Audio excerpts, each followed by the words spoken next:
오늘 살펴볼 논문은 Professional Competence of Teachers, Effects on Instructional Quality and Student Development라고 해서 우리가 이제 지도적 품질, 선생님이 갖고 있는 지도적 품질과 학생의 발달에 대한 효과, 교사의 전문적인 유능함이 어떠한 효과를 미치는가에 대한 이제 분석을 하게 되는데, 여기서 사용하고 있는 모형 자체가 좀 우리가 이제 흔히 알고 있는 구조 모형과 다층 모형 두 개를 합한 다층 구조 모형을 사용하고 있죠. 1수준, 여기 모형 상태를 이제 보시면은 바로 이제 이렇게 되어져 있는데, 개인적인 수준에 있어서는 보시다시피 개인적인 수준에 있어서는 이러한 변수들을 사용해서 인과성만 보고, 그 다음에 클래스룸 학급 수준에 있어서는 이러한 변수들의 인간성이 아니고 구조 관계를 보고 있죠.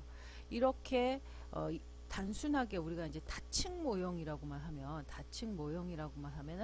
개인 수준도 선형성, 그 다음에 1수준인 개인 수준, 그 다음에 2수준인 집단 수준도 선형성을 이루면서 개인 수준에서 설명되어지고 있는 것들이 집단 수준에서, 그래서 이제 대부분 y는 베타 0 플러스 베타 1 x 1 이렇게 됐을 때 이 베타 0이 다시 감마 0 0 플러스 뭐 감마 1 0, 그 다음에 베타 1도 감마 1 0 플러스 감마 1 1 이런 식으로, 그러니까 우리가 이게 이게 이제 1수준이 되겠죠. 1수준의 개인 수준의 전체 평균이 전체 중의 집단 수준의 평균과 또 어떠한 변수로 해석될 수 있는가, 또 개인 수준의 어떠한 변화량이 개인 수준의 변화량은 집단 수준으로 어떻게 해석될 수 있는, 이거 상호작용 효과가 되죠. 이런 식의 것들을 많이 보게 되는데, 여기서는 이와 같은 선형관계가 아니라 보시다시피 구조 모형이죠. 구조 모형 관계를 보게 되겠다 이거죠. 이거는 뭐 개인 수준도 구조 모형, 집단 수준도 구조 모형을 해서 이제 분석이 가능한데, 이와 같은 분석을 시행을 하고 있다. 이것에 지금 뭐 분석의 어떠한 방향성을 한번 살펴보면은, 그래서 이제 일단 뭐 변수들을 살펴보면은 변수들을 모형에서 살펴볼 수 있겠죠. 여기서 말하고 있는 변수, 일단 교사의 유능함이 되겠죠.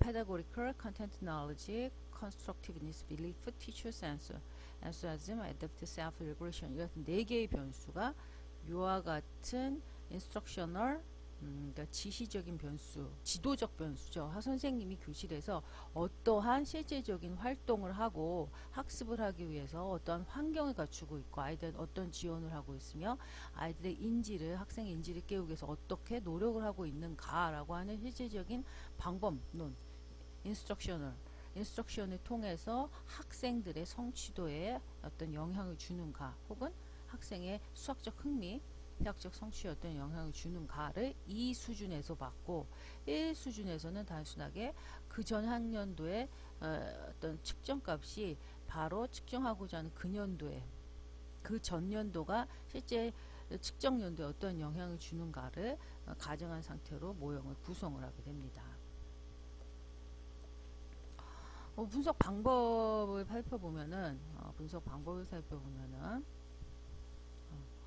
분석 방법이 뭐 그렇게 특이하거나 뭐 그런 거는 뭐 없기는 한데, 그래도 살펴보면은 이 본 데이터에 대한 얘기죠. 뭐 본 데이터는 당연히 위계적인 구조를 가지고 있고, 그래서 교사의 유능함, 어떤 지도적인 방법이나 선생님이 갖고 있는 교실의 관리 평가들은 학급 수준에서 측정이 된 반면에 학생의 성취도나 동기, 모든 변수는 학생들의 개인 수준에서 측정이 되었다. 하지만 둘 다 학개인 수준과 교사 수준, 학급 수준에 있어서 개념화될 수 있다라고 얘기하고, 여기서 관심 있는 것은 확실히 우리는 관심 있는 게 teacher, 선생님의 수준이다. 그러니까 선생님으로 해석을 하고자 한다는 얘기겠죠.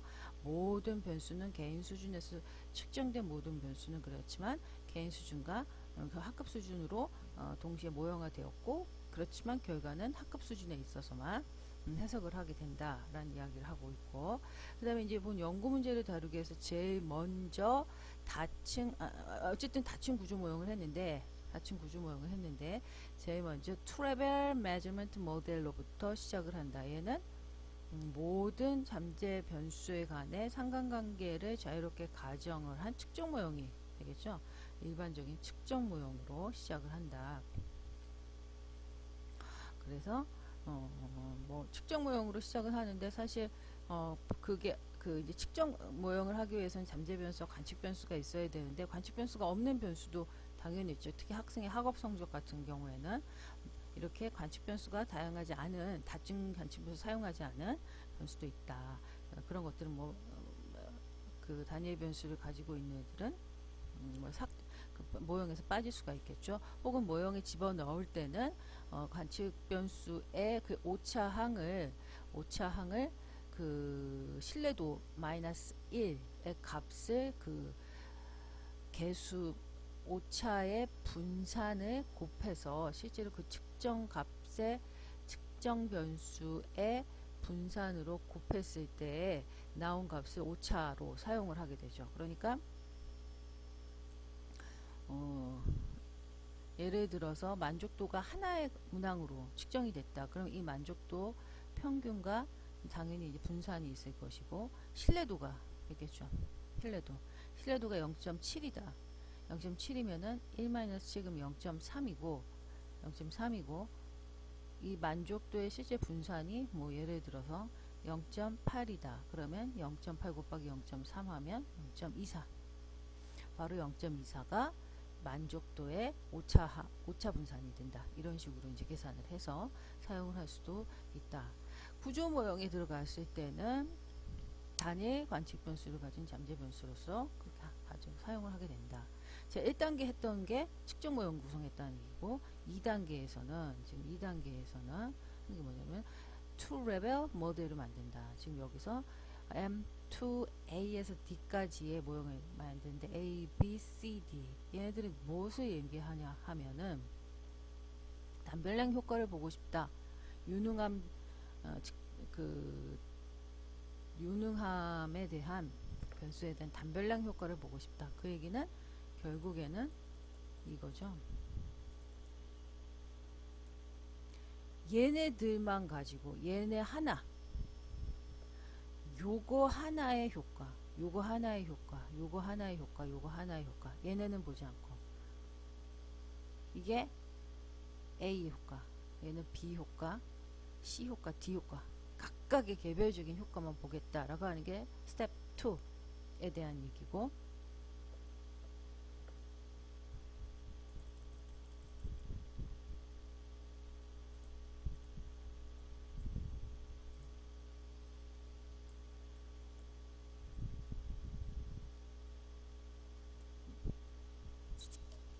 스텝 2에 대한 얘기가 될 것이고 그 다음에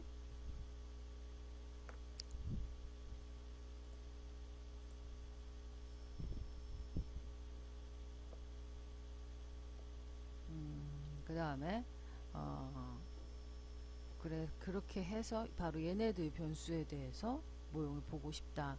얘는 뭐 설명을 하고 있죠. 유사 실험 설계 실험 논리에 따라서 이와 같은 각각의 개별적인 효과를 보고자 한다 라고 이야기를 하고 있고 그 다음에 이제 밑에 또 나오는 얘기가 무슨 얘기냐면 얘가 이제 그 학생들의 그 차이 학생들 간 선험적인 차이를 통제하기 위해서 우리는 학급 차이를 또 통제하고 학급 차이를 해석하기 위해서 결국에는 학생들 간이나 학급 간이나 다 같은 얘기죠. 그러니까 집단 간 차이를 성취도나 어떤 동기에 있어서 교사들의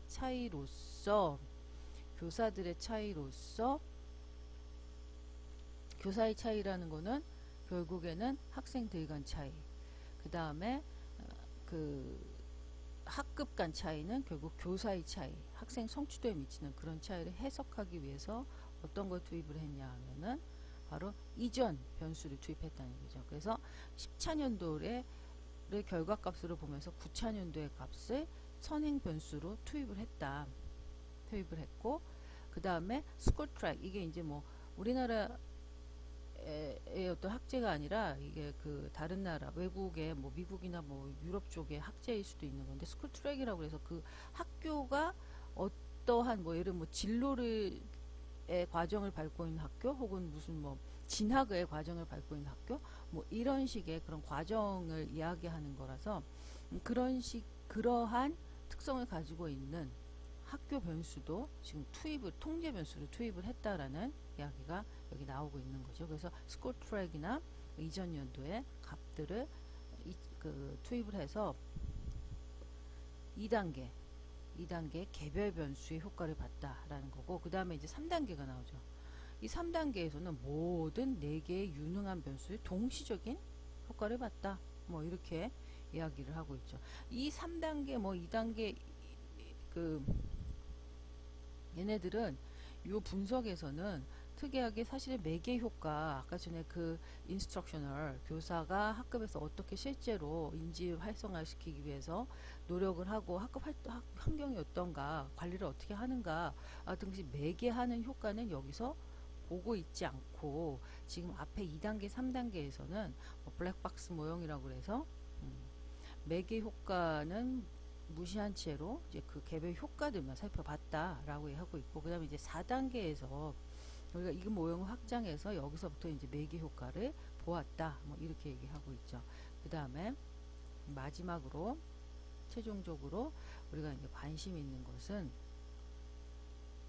GPA가 그래서 이제 마지막으로 우리가 이 모형에서 관심 있는 거는 매개 다음에 GPA라고 하는 값이 어떠한 효과를 미치고 그런 것들을 일반적인 교사 변수로서 얘는 유능함, 어떤 유능함의 그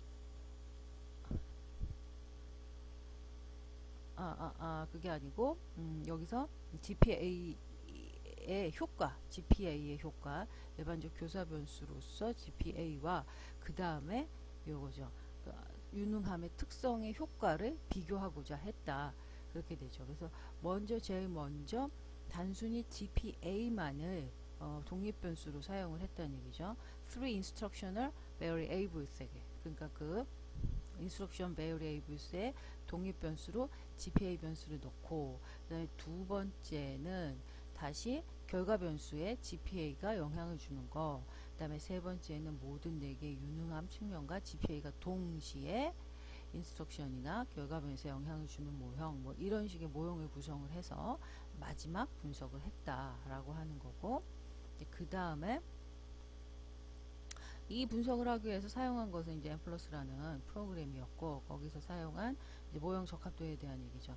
여기서는 이제 뭐 완전 정보 최대 우도법을 사용을 해서 결집값은 이 방법을 사용하는 게 가장 효율적이며 불편 편추 장치를 얻어낼 수 있기 때문에 그걸 사용하게 되고, 뭐 사용한 그 적합도 지수는 뭐 CFI, RMSAA, 그 다음에 SRMR이나 뭐 이런 것들을 뭐 또 집단에 따로따로 계산을 했다, 뭐 그런 것들의 어떤 그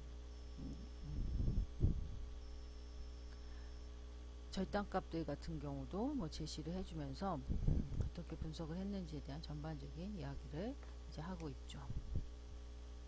모형은 이제 아까 전에 살펴본 모형이 그렇게 전부가 될 것이고, 뭐 결과표를 살펴봐도 얘는 이제 모든 변수에 대한 학급 수준과 개인 수준의 평균과 표준 편차나 뭐 M 값을 제시를 하고 있고, 얘는 상관관계표가 될 것이고, 그 다음에 얘는 이제 아까 말했듯이 각각의 변수, 각각의 유능한 변수가 미치는 효과만 본 모형이고, 이건 4개죠. 4개의 유능한 변수가 미치는 효과만 본 모형의 결과값이고, 얘네들만 그렇게 본 거고, 그 다음에 이제 이게 바로 전체적인 매개 효과나 매개 변수에 미치는 효과를 받고 다시 종속 변수에 미치는 효과를 보고, 뭐 이런 식으로 해서 결과표를 구성을 하고 있습니다.